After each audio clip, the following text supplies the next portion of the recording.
History is full of firsts. It's one small step for man, one giant leap for mankind. Many of those firsts shaped our way of life. For 70 years, KPRC Channel 2 has been proud to be pioneers in shaping television and Houston history. In a state the size of Texas, everyone can enjoy. Causing the storms Thursday.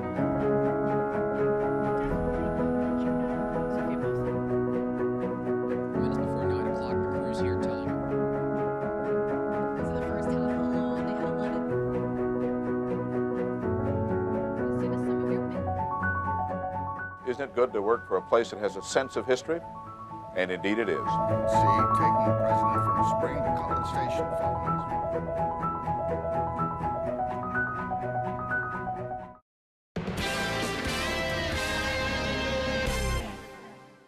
If you have something you'd like Channel 2 Investigates to check out, call the tip line at 713-223-TIPS or email investigates@click2houston.com.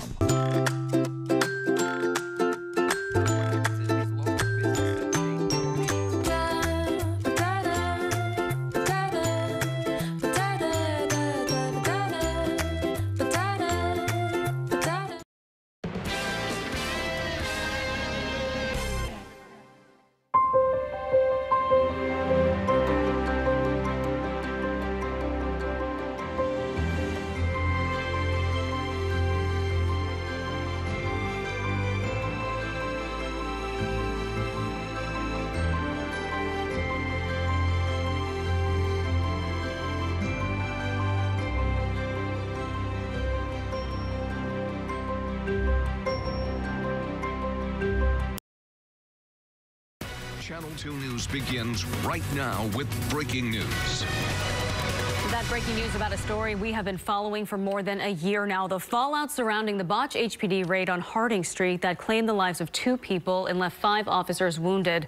Good morning and thanks for joining us. I'm Tanaya Wright. And I'm Christine Noel. 2 former HPD officers are facing charges in the case. One, Gerald Goins, is accused of murder and tampering with government evidence. New today, we are finding out nearly 70 people may have been convicted on false evidence provided by Goins.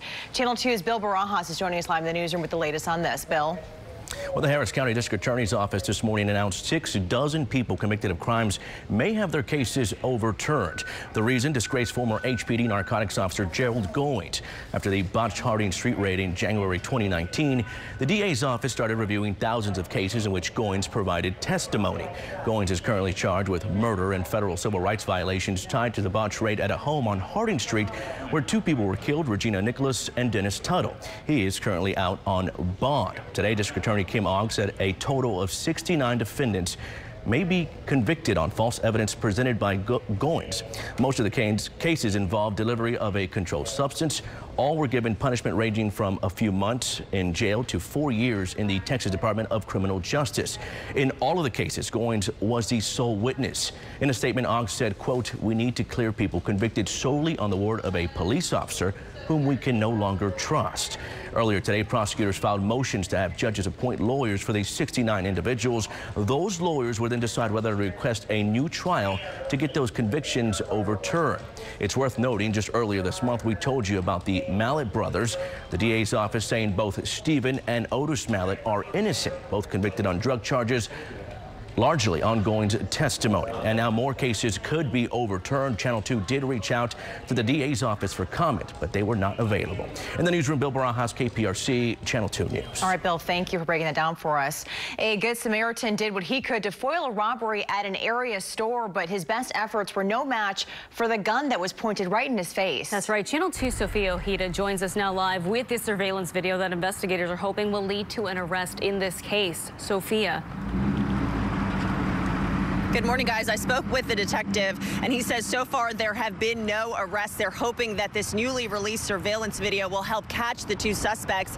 Meanwhile, I caught up with a woman who's familiar with that Good Samaritan. She says she's not surprised he tried to stop those robbers. And I watched him open the door and say, go ahead, go ahead. Freeze this frame for a second. Take a good look at this man walking into the store. Houston police say he's wanted for an aggravated robbery at the Stripes convenience store on Howard Drive on January 26th. The man holding the door, who police say is homeless and goes by Jerry, is the Good Samaritan who tried to stop him. I'm not surprised because he was homeless. He's very nice. He was a very nice guy. That's when Jerry comes around the corner, chasing him down. He runs around the front of the truck and gets up onto the step rails, but he quickly jumped off when another man in the passenger side pointed a gun at his face. People who come here often say they give the man so much credit for trying to help. I give it to him, yeah. No, I wouldn't have done it. I wouldn't even thought about it. 911 have done it. Investigators describe the first suspect as Asian or Hispanic, about 5'3" to 5'6", with a skinny build, about 26 to 34 years old, with black hair in a ponytail. He was last seen wearing a black hat, black puffy jacket, and baggy dark blue jeans. The second man is described as Hispanic with a muscular build, 40 to 49 years old, with short black hair and sleeve tattoos on both arms. Both men now face aggravated robbery with a deadly weapon charges. There is a $5,000 reward for anyone who helps lead to the arrest of these two men. If you have any information, call Crime Stoppers at 713-222-TIPS. Reporting live in Southeast Houston, Sophia Ojeda, KPRC, Channel 2 News. Sophia, thank you. After the ongoing outbreak of the coronavirus in Italy, cases are increasing in countries throughout Europe. Authorities are working hard to enact measures to protect against the spread of the virus and also to calm growing fears. NBC's Morgan Chesky reports from London. Today, the impact of coronavirus grows not only in the number of people infected, more than 81,000 worldwide, but in the steps being taken on a global scale now to try and slow the spread of this fast-moving virus. Now, the epicenter remains in China, where the virus originated, but right now, Italy has the highest number of infections outside of Asia. More than 300 cases and 12 deaths prompted authorities to now lock down several towns and cities in the country, and they're also canceling major sporting events and debating even closing borders with neighboring countries. Here in the UK, the mood is one of cautious optimism, but careful preparation. Of the nearly 7,000 people that have been tested for coronavirus, only 13 have tested positive. Should that number go up, however, leaders say expect schools to shut down and travel to be restricted. Morgan Chesky, NBC News, London. Also new today, a man who recently traveled to Italy has Latin America's first case of the coronavirus. The 61-year-old Brazilian spent 2 weeks working in northern Italy's Lombardy area. That region is the epicenter of the outbreak in Italy.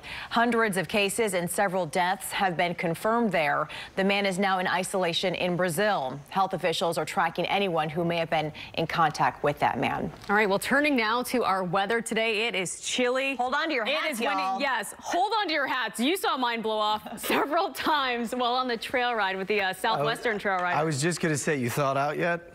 Barely. Barely? I had to put Okay. my hands under the warm water when I got back. It was cold for sure. Yeah, it wouldn't be trail riding if it wasn't, right? But at least it's dry. That's certainly good news.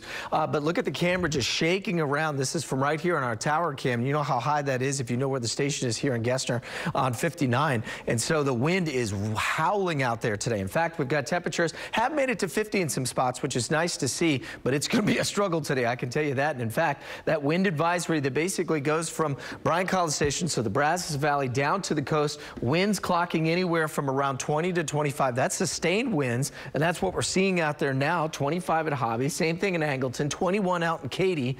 Then you put the wind gusts on top of that, and those are all anywhere from around 20 to 30 miles an hour. Even saw a Sugar Land clocking in at around 40 about 2 hours ago. So it is going to be very windy for the rest of the day today. Be ready for that as well. Temperature-wise, we've still got mid-upper 40s across the board, low 50s as you get to the coast, and it is going to be a struggle to get up into those low to mid 50s. But the sunshine will be there. But as the winds slowly start to relax this evening, those temperatures start to dip, and that means we're talking a possibility of some freeze conditions for tomorrow morning. We'll show you where that line is, and we'll also show you a really nice forecast as we approach the weekend coming up here in just a bit. Christine? Sounds good, Justin. Thank you. And remember, you at home, you can track these falling temperatures whenever you want. Just download Frank's free forecast weather app. You can find it by searching KPRC in your mobile app store.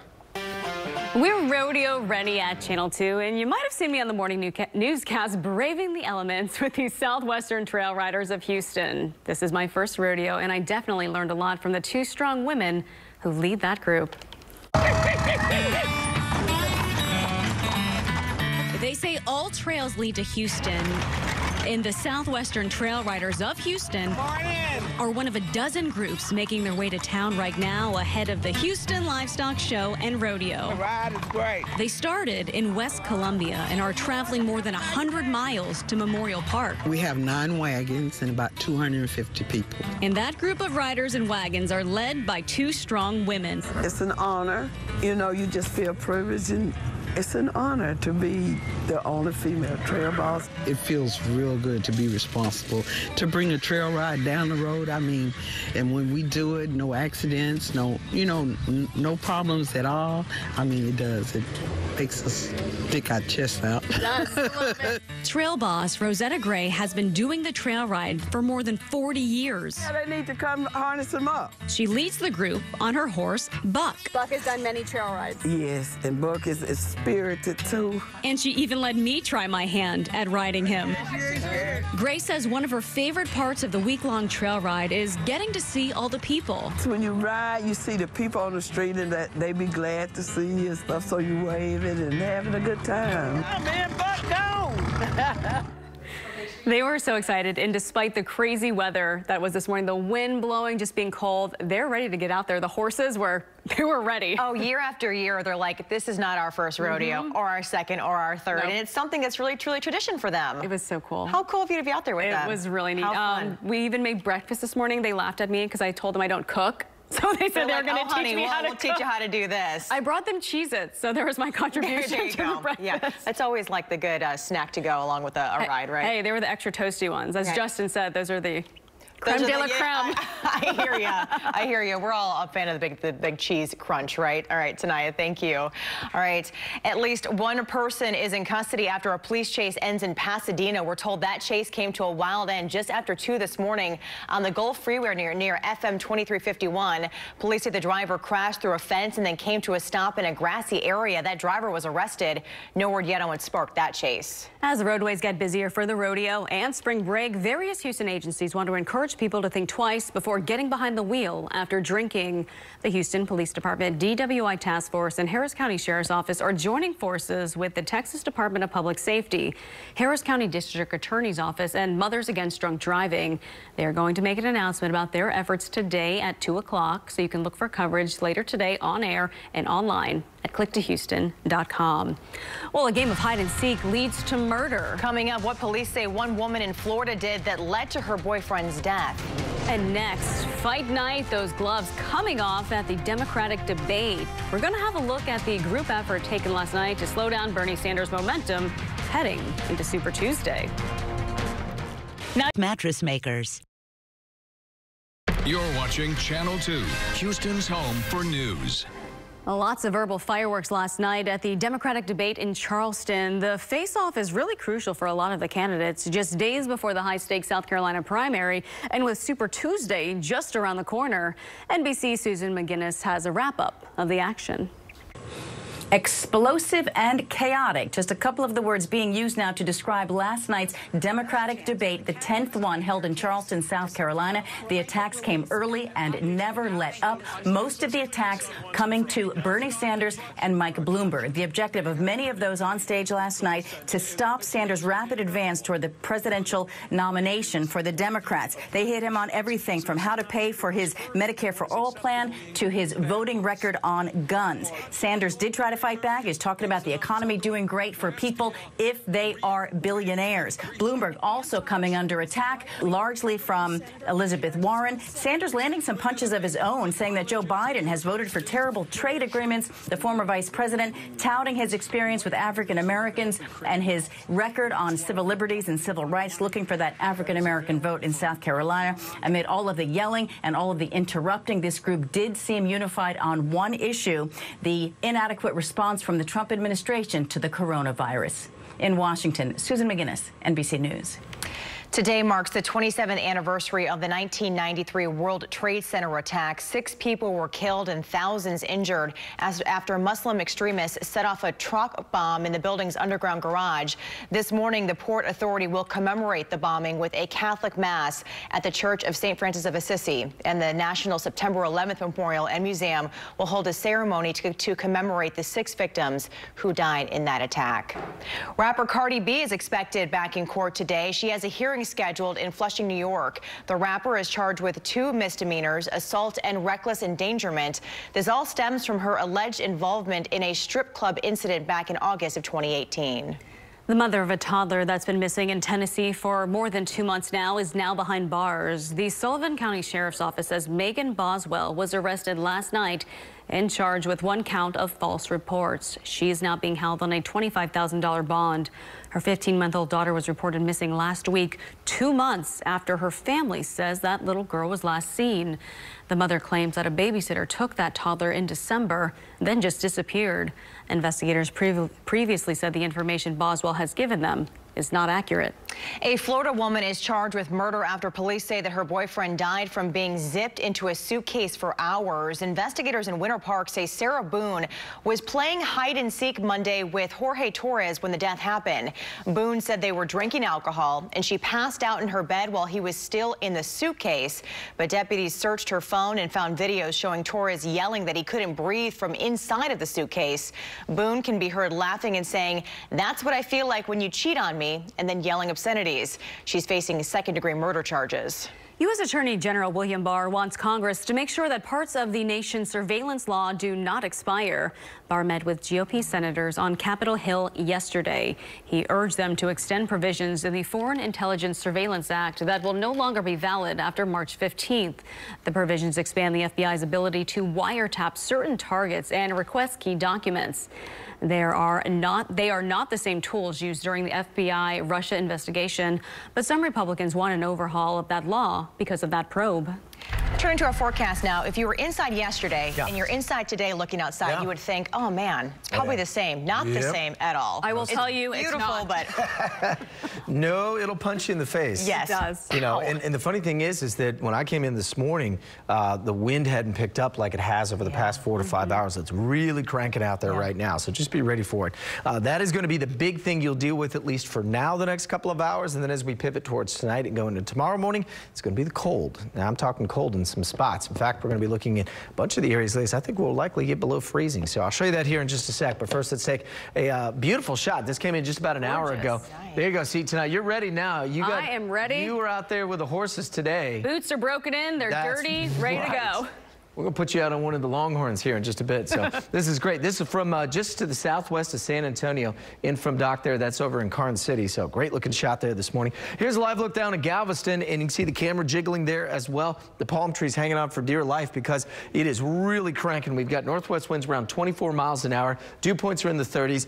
Temperatures are in the 50s. Lots of sunshine. So it's going to be a very nice day, but not a good day to kind of hang out there on portions of the seawall, or if you're out there on the beach today, it's really going to be blustery. Right now, those winds are around 24 miles an hour, 23 Katy, 20 out Brenham, 21 up towards Conroe. And this is going to be the case for a good chunk of the afternoon. Those wind gusts upwards of anywhere from 26 to 30, 32, 35 miles an hour. In fact, I saw, you mentioned before, Sugar Land had clocked in at about 41 miles an hour earlier today. And a lot of those temperatures are struggling, even with the sunshine out there. As Christine mentioned, it's a deceiving day because you see the sun, you think, oh, it's going to be warm.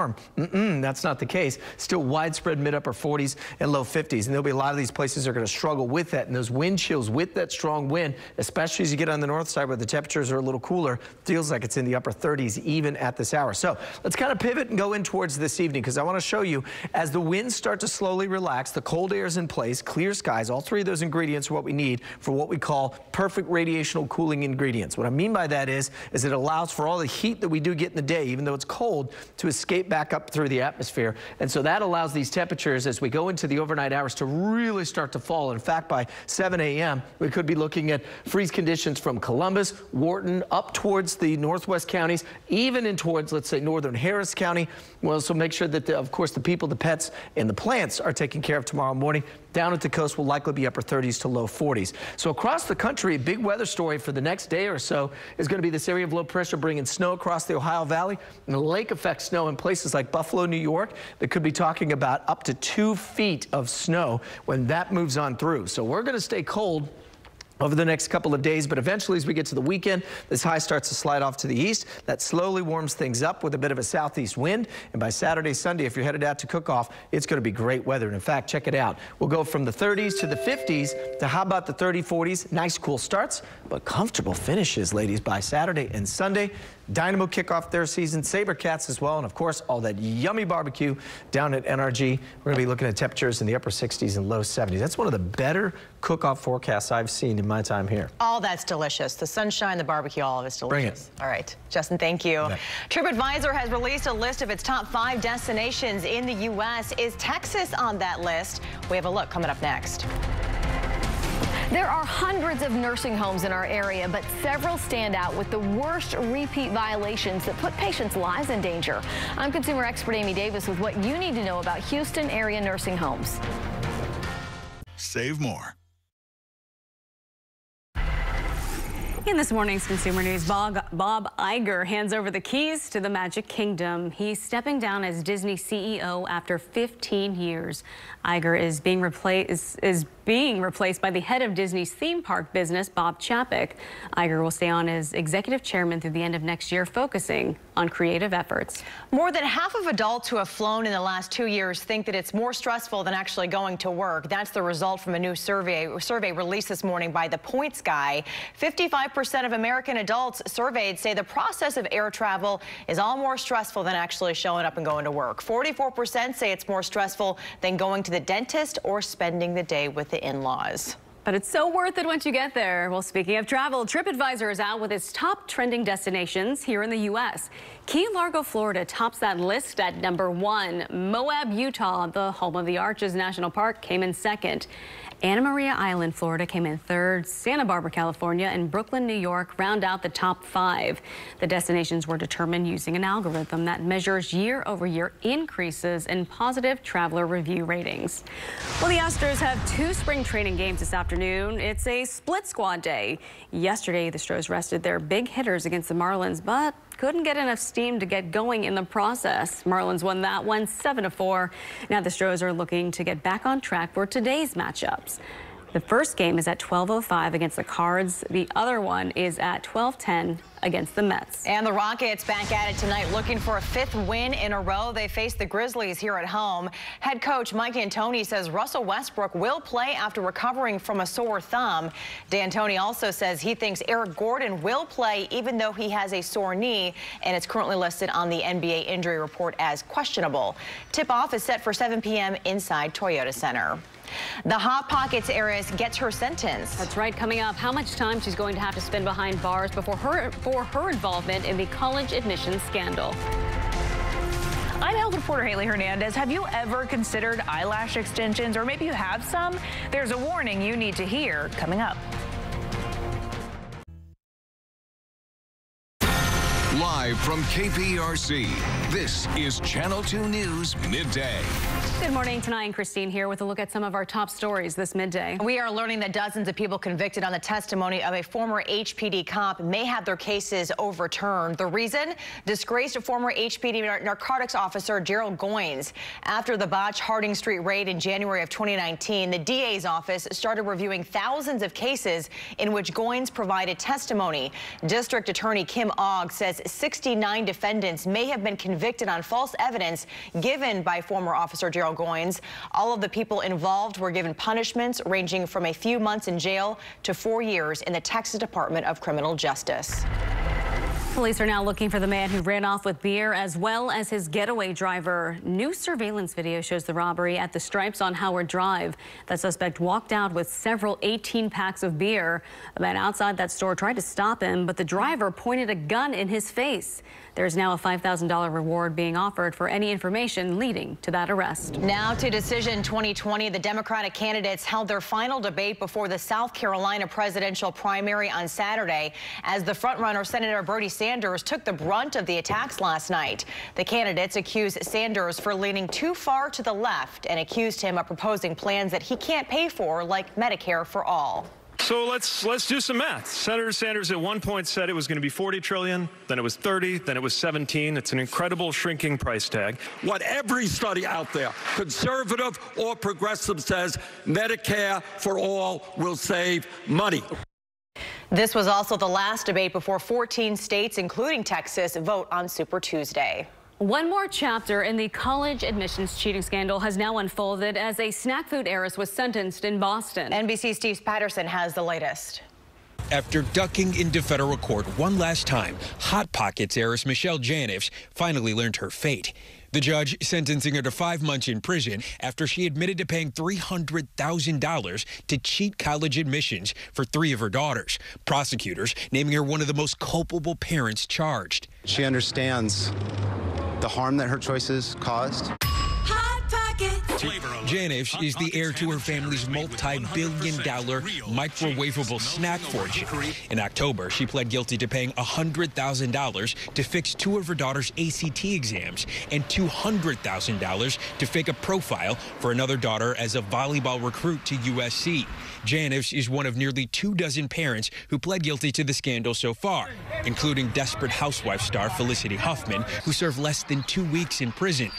Meanwhile, actress Lori Loughlin and fashion designer husband Massimo Giannulli continue fighting their charges, maintaining their payments to USC were legitimate donations, not bribes.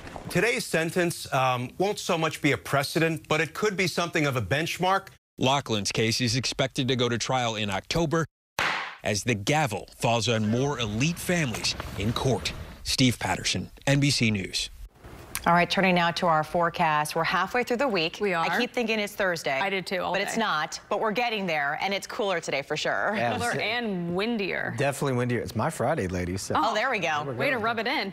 Honestly, I don't know what day it is. We just got back from Jacksonville. We have no idea. But yeah, at least it's sunny today. So that front moved on through. There's no more rain out there. But as tonight mentioned, it is windy. This is a Kaplan Science Relief camera looking into downtown, so we can see downtown clearly today. But very deceiving sunny day. Temperatures struggling to get into this 50-degree mark. Even those low 50s in Galveston are really impacted by that wind that's still cranking at about 24 miles an hour. Sustained area-wide, we're looking at winds anywhere from around 15 to 25 miles an hour. Add the wind gust to that, and you've got anywhere from close to 30, 32, 35, 36 down in Angleton, and that's going to take some bite out there as well. So if you're going to do some walking, running, whatever you got this afternoon, you're going to be fighting that pretty strong northwest wind. That's why we have the wind advisory that goes until 6 o'clock this evening. Even the seas, gale warnings as you get down towards the south coast. So very choppy conditions on the waters, and those temperatures out there now are all sitting into the 40s and low 50s. And as the camera jiggles, we're going to struggle to get into those low 50s today, but it's tomorrow morning when those winds relax, ladies, when things really start to get a little wintry again. We'll talk about some freeze and how many people might see it as we get into tomorrow's forecast coming up. Ooh. That camera is shaking like a Polaroid picture. All right, Justin, thank you. Remember, you can track the forecast whenever you want. Just download Frank's free forecast weather app. Search KPRC in your mobile app store. A U.S. soldier in South Korea is the first U.S. service member to test positive for the coronavirus. The 23-year-old is now being monitored at Camp Humphrey in a negative pressure isolation area. Health officials there are now tracing his whereabouts to see who he could have come in contact with. That is going to determine if anyone else was exposed. Despite the spread of coronavirus in Asia, the Tokyo Summer Olympics are still on. Organizers say preparations are continuing as planned. On Tuesday, a senior member of the International Olympic Committee said that the games could not be postponed or canceled. The committee has since said that the countermeasures against the disease are now in place to keep them safe and secure. Well, around here, protective masks selling out fast. Local doctors say the N95 respirator masks are quite effective against the spread of coronavirus. Now, manufacturers say they have exceeded their capacity. Most of them are now reserved for major healthcare institutions. But we do have a list of places where you can buy one of these masks on our website. Just go to clicktohouston.com.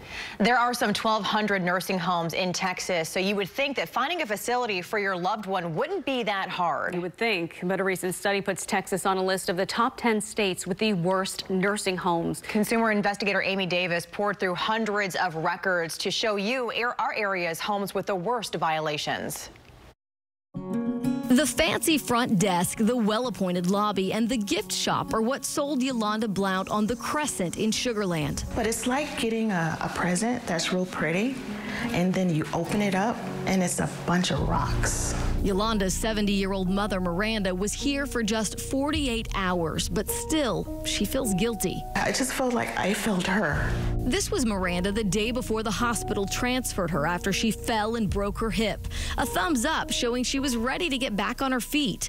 But when Yolanda stopped by the Crescent the very next day, my mom was totally nude. She was saturated in urine and feces. The whole bed was covered. She says her mom, who has dementia and diabetes, was incoherent with a fresh blister she had rubbed raw on her foot. Yolanda found her mom's call button out of reach under her bed. I pressed it and I pressed it and I pressed it. Nobody came. And then a man appeared in the doorway wearing a maintenance shirt, but Yolanda said he didn't speak English. I was not understanding. He wasn't understanding me. He pointed to the restroom. I was over it and I screamed for him to get out. Get out! Immediately. That scream got the attention of a staff person out in the hall, but that person didn't help much either. They said that she must have removed her own clothes and got out of the bed and put them in a plastic bag and walked 25 steps and put them in the drawer or a closet in which I found them. Then hopped back in the bed on top of urine and feces, her own body waste. Ahmad?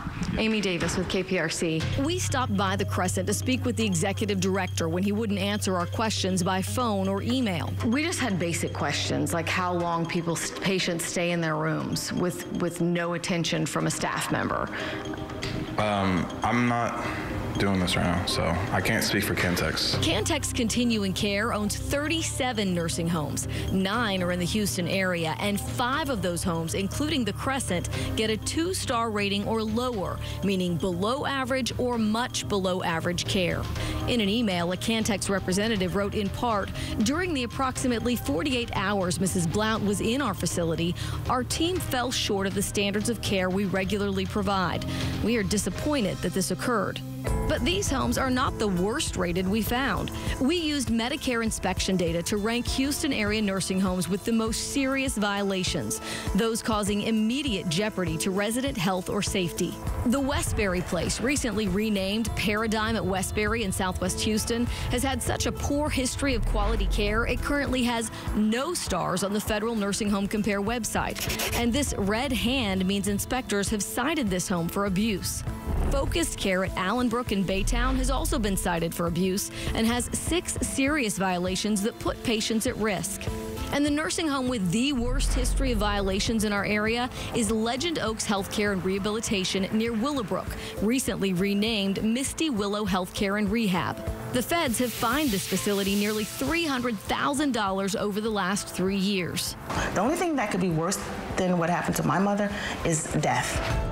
Yolanda said one thing she did not check before she picked the nursing home for her mother were online reviews. On Yelp and Google, the reviews are much more blunt and easier to read than the inspection reports on the Nursing Home Compare website. On clicktohouston.com, we've created a step-by-step guide to help you find the right nursing home for your loved one. I'm Amy Davis, KPRC, Channel 2 News. SNL star Pete Davidson is opening up about his relationship with Ariana Grande. Coming up, what he says happened that ultimately broke them up. And it's time to meet this week's student scholars, so they don't move. We will have that senior scholarship coming up next. And I should have said Grande there, but first, a live look at Wall Street.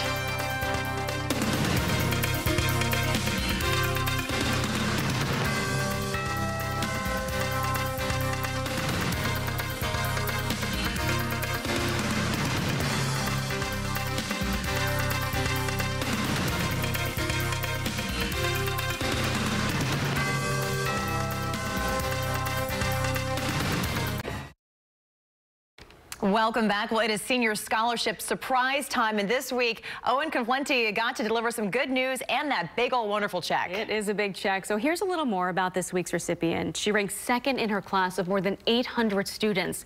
She's involved in several activities while serving as class president, and after facing some health challenges, she started an outreach organization called Assure, or A-Leaf Students United, to reinvest in education to support other students in need of emotional and academic support. This incredible young woman is this week's KPRC Texas Mattress Maker Senior Scholarship winner.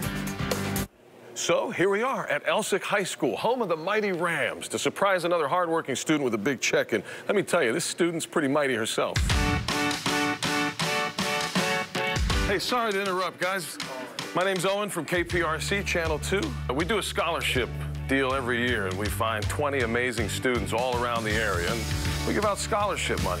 And we'd like to present this $2,500 check on behalf of us and Texas Mattress Makers to Elizabeth Ogolo. Well, hello there. Surprise! What compelled you to help others? When I was going through my situations and my circumstances, I really had wished that there was somebody to help me. And I thought that if I was able to see something happening to someone else, and I would just wanted to offer myself to help somebody else. The neuroscience, is that what you want to study? Yes. How does that lead you there? I'm a curious person, and so when I find something and I don't know the answer, automatically my brain is like, what is it, what is it, what is it? And neuroscience was just perfect, so. And do you know where you're going to school? I recently got admitted to Stanford University, so, and UT as well. Wherever that takes me, I really don't know yet. Come around March, we'll see. What do you think about your classmate, guys, huh? I'm Elizabeth Ogolo, and I am a KPRC Texas Mattress Makers Scholarship winner. You go, girl. I know. A big congratulations to her. Well, she is in the National Honor Society as well as Honor Societies for Science, Math, and History. Her hard work is really paying off and definitely going to take her far. So again, we want to say a big congratulations to Elizabeth in Elsick High School. You're going to do great, without a doubt. And all students considered for the KPRC Texas Mattress Makers Scholarship have been nominated by their high schools. So keep up with our winners throughout the semester by logging on to clicktohouston.com/scholarships. In entertainment news, Duffy is now explaining to fans why she stepped away from the spotlight nearly a decade ago. The Mercy singer posted on Instagram saying that she was raped and drugged and held captive over some days. Duffy says she spent thousands and thousands of days wanting to feel the sunshine in her heart again. An opera singer is now facing serious allegations. An investigator looking into allegations of sexual misconduct against Placido Domingo has found that the Spanish tenor did make inappropriate sexual advances in the workplace. The first accusations came back in August, and then the star resigned in October as the director of California's LA Opera and even canceled performances. Domingo has released a statement apologizing for the hurt that I've caused to the women who accused him. Pete Davidson is opening up about his relationship with Ariana Grande. He dated Grande right after her breakup with Mac Miller and is now saying the rapper's death factored into their split. The two were engaged by June of 2018, but that ended after Miller died months later at the age of 26 from mixed drug toxicity. Soon after, Davidson and Ariana Grande ended their engagement. Oscar-winning actor and animal rights activist Joaquin Phoenix is combining film and advocacy. He is executive producing Gunda, which is a black and white documentary about the day in the life of animals on a farm. The film points out people to share the planet with billions of animals and that all life has value. Kelly Clarkson will be back to host the Billboard Music Awards for now the third year in a row. It's been a busy year for Clarkson. She now has her own daytime talk show and is a coach on The Voice. You can catch the Billboard Music Awards right here on Channel 2. It is airing on April 29th. All right, turning now to our weather on this Wednesday. It's chilly, it's windy, but tomorrow it's going to be even colder. Yeah, it's going to be very chilly tomorrow. And part of it, I was explaining this on our Facebook Live this morning, which is still up on our Facebook page if you want to check that out. We were kind of talking about the wind and how it factors into that. It's kind of a double-edged sword because the wind today obviously makes it feel colder. Right. You're staying out there and you're like... smack in the face. Yeah, you're like, ooh. Yes. Right? Yeah. And then tomorrow morning when you drop the wind, that allows the temperature to tank. So you see, we lose-lose either way. No, I'm just kidding. We'll be fine. But it is going to get pretty cold tomorrow morning. In fact, we've got a lot of spots that will likely see temperatures below 32 degrees, if you can believe that. It's still winter time. It takes some time. But one of the other side effects of all of the wind out there is that all of the pollens get blown around. And in fact, the tree pollen really starting to spike. Big culprit right now is this little guy right here. The oak trees are all blowing out. All of the pollen and the leaves in the trees are slowly starting to come back from their winter slumber, and of course the grass back up into moderate stage here. So as we slowly work our way into early spring, just be ready for those allergies. And in fact, because we did not get much of a winter so far this year, a lot of those tree pollens and everything's kind of starting off a little early. It's what we've been seeing. A lot of bluebonnets out there that generally should still be dormant for a couple of weeks. We've seen those as well. So Kaplan's Nice Relief Camera downtown. Look at A-OK. We got temperatures anywhere from the low to mid 50s in a couple of spots. Everybody else, though, is still sitting in the 40s. And this is why that strong north wind anywhere from around 16, 20, 22 miles an hour as you get towards Pearland. Wind gusts higher than that, clocking at 35 as you get down 288 right now. 29-mile-an-hour winds in Conroe, Cleveland as well, 31 as you get out towards Katy. So it is very blustery out there this afternoon. As I mentioned, one of the reasons why those temperatures in many spots are still struggling to get to 50 degrees, even though we've got pretty much full sunshine. And of course, the wind chill in spots up near Huntsville, Conroe, and even as you get out towards Burnham and the Brazos, feels like it's in the upper 30s and low 40s. So let's talk about tonight. As we mentioned, the winds will slowly start to relax. Here's the thing, the wind will help determine what the temperature does. If the winds basically go calm, I expect these temperatures to drop very quickly. If we get a little more of a wind that's going to hold up, we may turn some of those 30s to anywhere from, let's say, at about 31, 32. Either way, you see kind of where that freezing line is, basically from North Harris County west and north, with the exception of the immediate coast being the only spot that will likely sit above freezing. And not only that, but we've got all this cold air that's moving in from central Canada. And so as that continues to move in, we got plenty of sunshine, but we just need these winds to relax. They eventually will, as this huge system that's bringing in some pretty heavy snow across much of the Ohio Valley continues to truck its way eastward. So winter is back for a couple of days. As we keep it cold, high pressure settles in. That should relax the winds, and eventually as that slides off to the east, that'll bring us back to a nice weekend. In fact, by Saturday, Sunday, it'll feel more spring-like as well. Nice cool starts and very nice sunny finishes. Check out your 10-day forecast. 50s for the next couple of days as we get ready to kick off, cook off for tomorrow. It will be chilly, but it should be decent both Friday and Saturday. Most of the social nights, we'll call them that, as folks head on out to NRG Center, should be A-OK. Temperatures will be back up in the upper 60s and 70s, so it'll be cool if you go into the tents for cook-off both Friday, Saturday night. But either way, it's going to be dry, and as I mentioned before, it's one of the better ones that I've seen in terms of the forecast. Anyway. Nice to see the sun. That makes all the difference. Nice. It really does, doesn't it? Yeah. All right, yeah. Justin, thank you. Thank you. Well, they are all the rage right now. We're talking about eyelash extensions. Coming up next, health reporter Haley Hernandez has a look at the things you should know before you get them. Live comfortably. Sure, they look nice, but what should you know about eyelash extensions and getting them? Health reporter Haley Hernandez explains the risks and the benefits.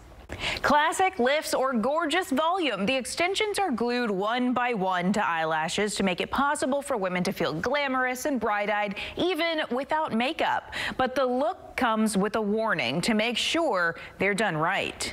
Alpha Garcia knows all too well what settling for cheap eyelash extensions can do, since she had a bad experience getting them at a deep discount. I found this girl on Facebook, and she was doing them at her house.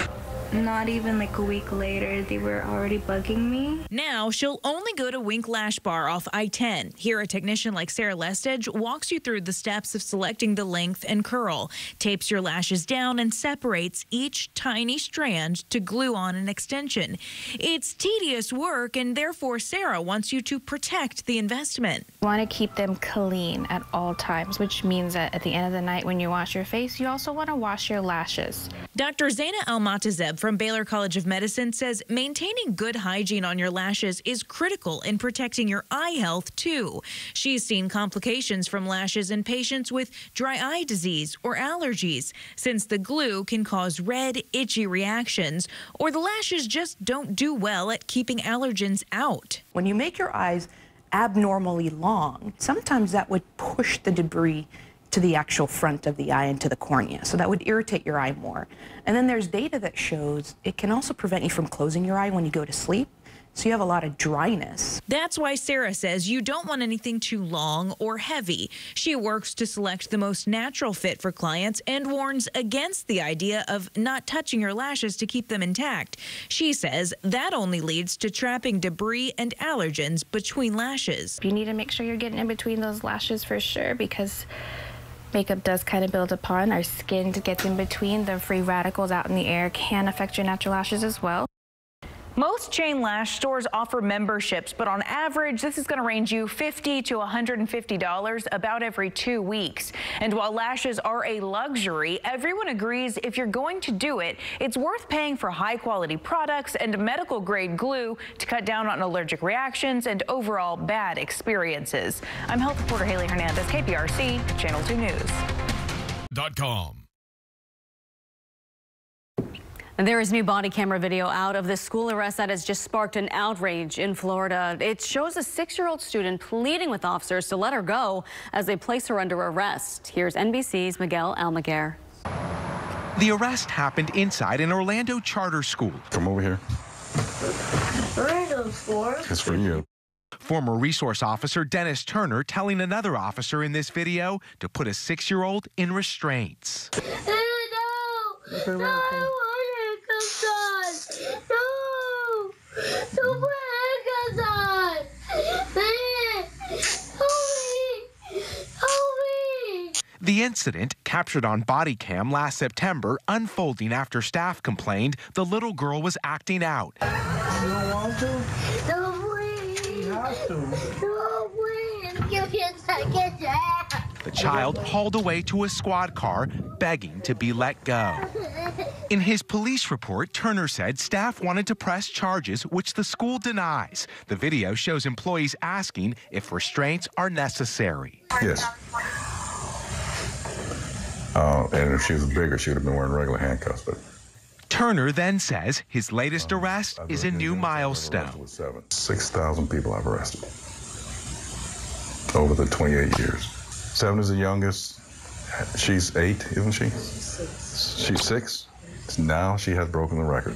With all charges dropped against the 6-year-old, days later, Turner was out of a job. Perhaps a bigger lesson learned at school that day. Miguel Almaguer, NBC News. Live from KPRC, this is Channel 2 News at noon. Right now at noon, major developments in the investigation into cases spearheaded by disgraced former HPD Sergeant Gerald Goins. The Harris County District Attorney announcing nearly 70 people could have their convictions overturned because of the potential of false evidence that he presented. A frightening robbery caught on camera. A man chases after a suspect who just stole beer from a gas station, but as he tries to keep the man from fleeing, he finds himself in danger. The details ahead. The wind, not our friend today. You are getting a live look outside, and you can see the wind is giving our tower camera a good shake. Justin standing by to tell us when we can expect that wind to die down. We begin with a developing story we've been following for more than a year now. The deadly raid on Harding Street. 2 people killed, 5 HPD officers injured in a botched no-knock warrant last January. That raid led to an investigation into HPD narcotics officer Gerald Goins' past.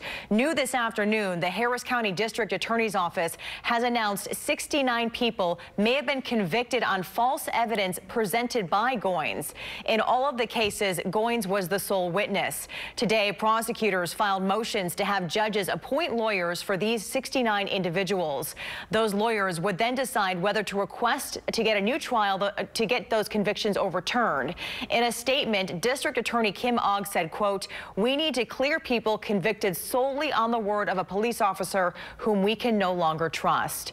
We do have extensive coverage of this developing story on our website, clicktohouston.com. There you can get a closer look at this latest development and what led up to this point. You can find it right there on our homepage. If you've been outside today, you know it's windy. Not the best hair day. On top of the wind, it's quite cold outside as well, as the temperatures are only going down as we get into the afternoon hours. For details on our forecast, we turn to Justin. Yeah, it's sunny, but you don't be deceived you're looking out the window. No, really, I thought you put it best when you said Polaroid. At first, I was like, what is she talking about? I'm like, shaking like a Polaroid you gotta picture. shake it like a Polaroid. Well done, yeah. That's going to be the case for at least this afternoon as the wind is still howling out there. Temperatures are in the 50s, but as Christine mentioned, it doesn't matter because the wind is going to be the big factor, at least for now. Eventually, that'll turn into the cold air that's going to replace that as we get in towards the overnight hours. We've got winds from 25 miles an hour in Brenham, 17 in Sugar Land, 26 as you get down towards Galveston. Put those wind gusts, and this is where we're really clocking in. 30, 29, 32, 30, 33 in Hobby, almost nearly 40 miles an hour as you get onto the island. So hang on to everything so far. That wind advisory still in effect. All these brown shaded areas. Notice it extends well offshore as well for not only small craft advisories, but gale warnings down around the south coast until at least 6 p.m. We'll have to see if they back that off or extend it later on this evening. But those temperatures are going to continue to struggle to get into the low 50s. So a very wintry-like day for us. And as we see these overnight lows and you start to cool off into the 40s, that's going to turn into 30s. And yes, as those winds reside, I should say, we could be looking at 20s in some spots as well. I'll tell you where those are, and we'll kind of track that freezing line going hour by hour here in just a bit. All right, Justin, thank you. This afternoon, the search is on for 2 people accused of stealing beer from a gas station and putting a Good Samaritan's life at risk. That January robbery was all caught on camera. Channel 2's Sophia Ojeda has a closer look at the new surveillance video that investigators hope will lead to an arrest in this case. I spoke with the detective on the case this morning. He says there are still no arrests. Houston police are hoping that this newly released surveillance video will lead to the arrest of those suspects. Meanwhile, we spoke with one woman who is familiar with that Good Samaritan. She says that she's not surprised he tried to stop the robbers. When I watched him open the door and say, go ahead, go ahead. Freeze this frame for a second. Take a good look at this man walking into the store. Houston police say he's wanted for an aggravated robbery at the Stripes convenience store on Howard Drive on January 26th. The man holding the door, who police say is homeless and goes by Jerry, is the Good Samaritan who tried to stop him. I'm not surprised because he was homeless. He's very nice. He was a very nice guy. That's when Jerry comes around the corner, chasing him down. He runs around the front of the truck and gets up onto the step rails, but he quickly jumped off when another man in the passenger side pointed a gun at his face. People who come here often say they give the man so much credit for trying to help. I give it to him, yeah. No, I wouldn't have done it. I wouldn't even thought about it. 911 have done it. Investigators describe the first suspect as Asian or Hispanic, 5'3" to 5'6", skinny build, about 26 to 34 years old, black hair in a ponytail, wearing a black hat, black puffy jacket, and baggy dark blue jeans. The second man is described as Hispanic, muscular build, 40 to 49 years old, with short black hair and sleeve tattoos on both arms. Both men face aggravated robbery with a deadly weapon charges. There is a $5,000 reward for anyone with any information leading to their arrest. If anyone has that information, you're asked to call Crime Stoppers at 713-222-TIPS. Reporting in Southeast Houston, Sophia Ojeda, KPRC, Channel 2 News. Sophia, thank you. At least one person is in custody after a wild chase ends in a crash in Pasadena. We're told that chase ended just after 2 o'clock this morning on the Gulf Freeway near FM 2351. Police say the driver crashed through a fence and then came to a stop in a grassy area. The driver was then arrested. No word yet on what sparked that chase or what charges the man behind the wheel will face. Meanwhile, one person is on the run after leading police on a short chase in North Houston. It started as an attempted traffic stop, but the driver who was pulling a trailer took off. They crashed a short time later on Dolly Wright and Charlie. The driver bailed out of the truck on foot, and despite police calling in canines, that suspect got away. Turning to the latest in the coronavirus crisis, the death toll from coronavirus is over 2,700 worldwide, with the vast majority in mainland China. There have been more than 80,000 cases around the world. New today, Brazil's government has confirmed the first case of the virus in Latin America. In Europe, Italy is reporting the largest cluster of coronavirus cases outside mainland China. The spike in cases prompting a level 2 travel advisory from the U.S. State Department, warning U.S. citizens to be cautious because of the virus. Health experts here in the U.S. say it's too early to declare the coronavirus a pandemic, but now is the time to prepare for a large outbreak in the U.S. So right now, today, we have a bad epidemic in China, and we have countries that are starting to have community spread, which is essentially getting us closer and closer to what you would consider the definition of a pandemic. President Trump is back in the U.S. following a trip to India. He will hold a briefing on the U.S. response to the virus this afternoon. Following that meeting, he's planning to hold a news conference at the White House. We will, of course, carry that live when it happens this evening. Now to the race for the White House. With just days to go until Saturday's critical South Carolina primary, 7 Democratic presidential hopefuls faced off last night in Charleston. And the clear target from the start was current frontrunner Senator Bernie Sanders. His rivals doing everything they could in the debate to slow his momentum. Here's NBC's Kristen Welker. To South Carolina. For the first time on a debate stage, Bernie Sanders getting the frontrunner treatment. I'm hearing my name mentioned a little bit tonight. Facing an onslaught from his rivals. Bernie, in fact, hasn't passed much of anything. I like Bernie. We came in together to the Senate, but I do not think that this is the best person to lead the ticket. Imagine spending the better part of 2020 with Bernie Sanders versus Donald Trump. Sanders firing back. I will tell you, Pete, what the American people want, and Joe, what the American people want. They don't want candidates to be running to billionaires for huge amounts of funding. Right, some of the biggest fireworks erupting when Sanders, a self-described democratic socialist, tripled down on his praise for the late Cuban dictator Fidel Castro. I said is what Barack Obama said in terms of Cuba, that Cuba made progress on education. Yes, I think, really? Really? I am not looking forward to a scenario where it comes down to Donald Trump with his nostalgia for the social order of the 1950s and Bernie Sanders with the nostalgia for the revolutionary politics of the 1960s. Also under fire, Michael Bloomberg. I don't care how much money Mayor Bloomberg has.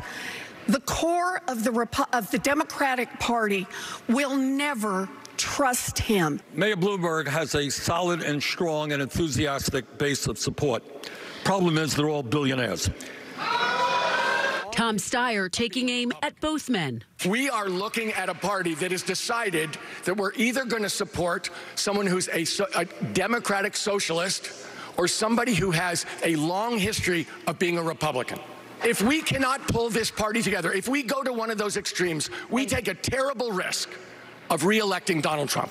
It was also a critical night for former Vice President Joe Biden. I'm not out of time. You spoke over time, and I'm going to talk. Here's the deal. Biden defending his record with African Americans, who make up 60% of the state's Democratic voters. But folks, I intend to win South Carolina, and I will win the African American vote here in South Carolina. That was Kristen Welker reporting. South Carolina voters head to the polls Saturday, and we are less than 1 week away from the Texas primary, which falls on Super Tuesday. More than a third of all delegates for the Democratic National Convention will be up for grabs, and early voting is underway right now. We have posted information about early voting online. Just head to our website, clicktohouston.com. A critical test in NASA's Artemis project coming up, the milestone test the agency just completed. And yeah, it's still windy out there as well. At least it's sunny today. We'll go with that, but it is going to remain chilly this afternoon, and watch out for some freeze and frost on your windshield. I'll tell you where the biggest culprit spots will be, and an absolutely perfect rodeo weekend. We'll get into that for all your cook-off plans here in just a bit. All right, Justin, and a Girl Scout in Oregon takes down a suspected criminal next at noon. What police say he tried to do to get his hands on cookies without actually paying for them, and how he was caught. Next on Channel 2 News at noon.